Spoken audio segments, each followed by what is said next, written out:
Monday started out a little different. Usually, in the three prior days, it had been Rashad and then Quinn's perspective, and it almost seemed like Quinn was reacting to what had happened to Rashad.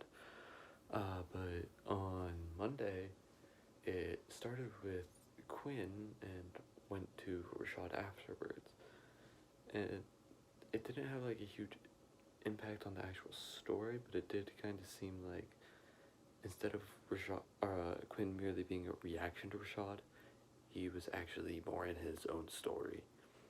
Uh, and it started to be what was developing in his life. So, like how him and Jill are talking, and he's starting to see it's not just Paul did his job. That's it. And we see that Paul did this, but he doesn't really know why. Or like, he wouldn't do that. And like, both Jill and him, their families especially, are like, yeah, no, Paul's a good guy.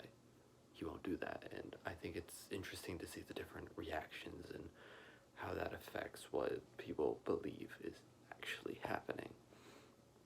So, like, they're biased because of the person, Paul, someone they know, being the one to do this, versus they don't really know Rashad.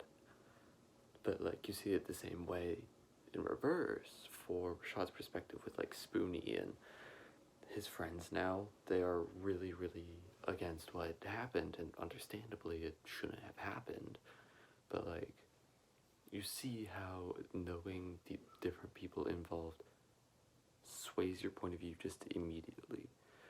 Unless you get on the case of, like, Jill, who seems to be, like, different, and she's just looking for what happened, and it almost seems like she wasn't fond of Paul to begin with, which we also see that this isn't the first time Paul has done something like this, which is interesting and something I feel like will be important to take note of.